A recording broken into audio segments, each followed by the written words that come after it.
نحمده ونصلي على رسوله الكريم اما بعد۔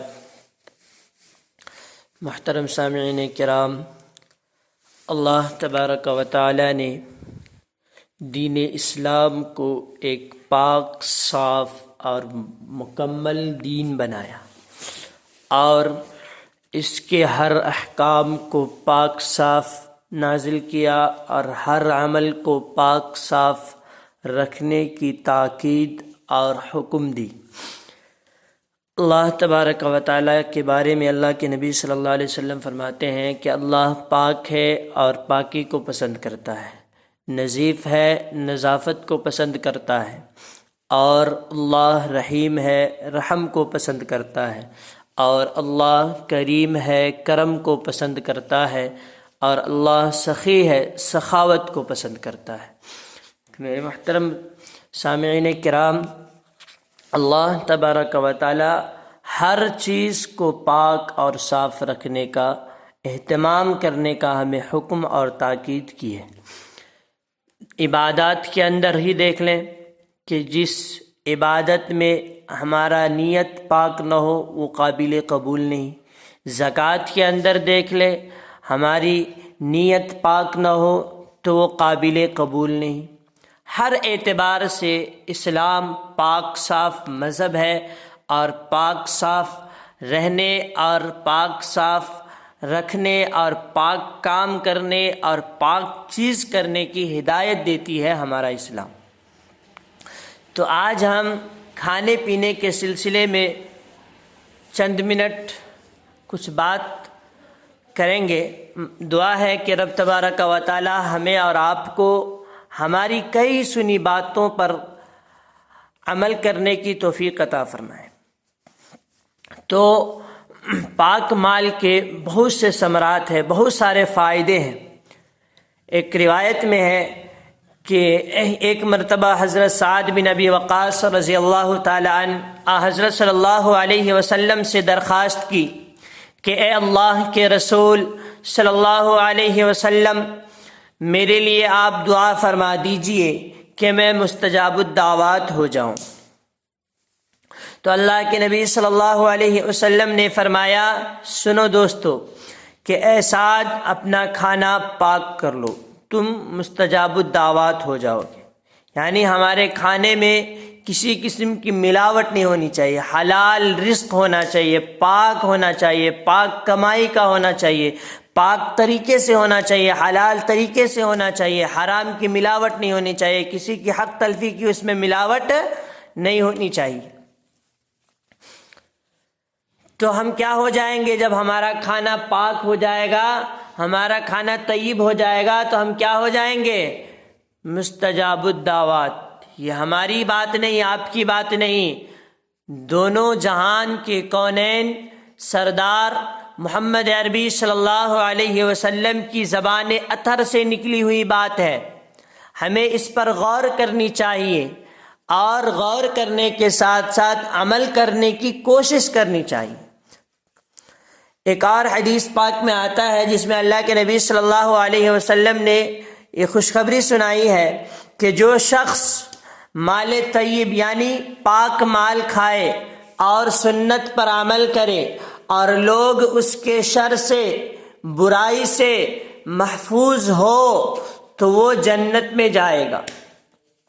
ہمارے لیے کتنی بڑی خوشخبری ہے کہ ہم اپنے کھانے کو پاک کر لے، طیب کر لے اور سنت کے طریقے کو اپنا لے اور سنت کے طریقے پر زندگی گزارنے لگ جائے اور اپنے شر، فتن اور برائی سے لوگوں کو محفوظ رکھے تو اللہ ہمیں جنت عطا فرمائے گا۔ یہ اللہ کے نبی کی خوشخبری ہے۔ ایک اور حدیث ہے کہ حضرت عبداللہ بن عمرو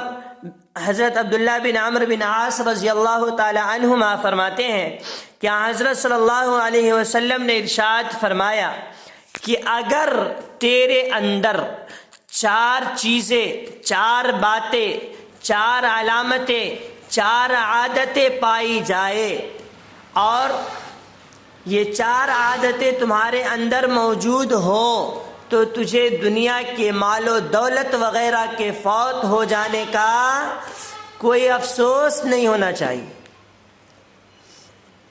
نمبر 1، امانت کی حفاظت۔ جب بھی ہمارے پاس کوئی امانت رکھے تو اس کی حفاظت کرنا ہماری ذمہ داری ہے۔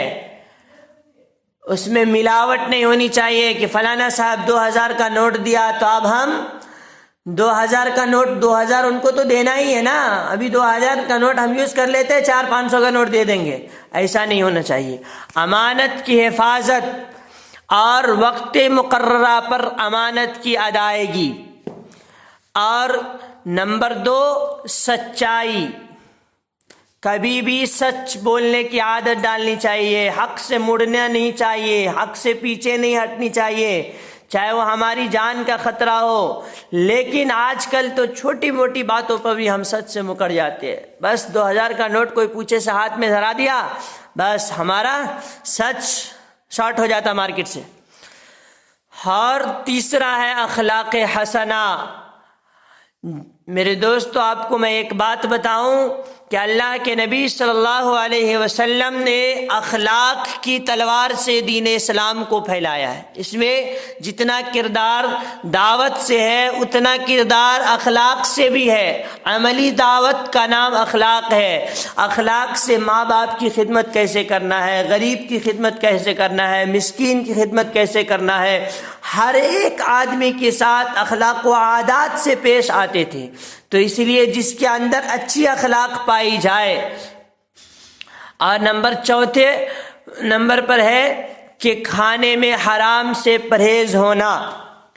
اللہ کے نبی صلی اللہ علیہ وسلم نے فرمایا کہ یہ 4 چیزیں، نمبر 1 امانت کی حفاظت، نمبر 2 بولو سچائی، نمبر 3 اخلاق حسنہ، نمبر 4 اور کھانے میں ہمارا کھانا پاک ہونا چاہیے، حلال طریقے سے کما کر، حلال طریقے سے لا کر، حلال طریقے سے کھا رہے ہیں، اور ہمارے اندر امانت کی حفاظت کی علامت بھی پائی جاتی ہے، اور ہمارے اندر سچائی بھی ہے، اور ہمارے پاس اخلاق حسنہ بھی ہے۔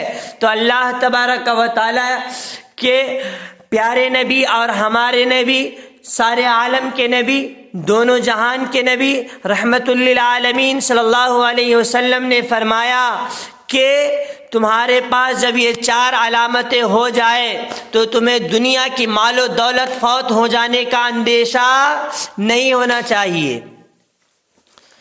یہ دنیا وما فیہا میں جتنی دنیا کی دولتیں ہیں، ثروتیں ہیں، جائیداد ہے، مال متاع جتنی ہے، سب سے بڑھ کر یہ 4 عادتیں جس کے اندر ہے، سمجھے کہ سب سے بڑی دولت ان کے پاس ہے۔ چوتھی حدیث میں ہے کہ حضرت ابو قتادہ رضی اللہ تعالی عنہ اور حضرت ابو دردہ رضی اللہ تعالی عنہ فرماتے ہیں کہ ہمارا گزر ایک دیہاتی شخص پر ہوا۔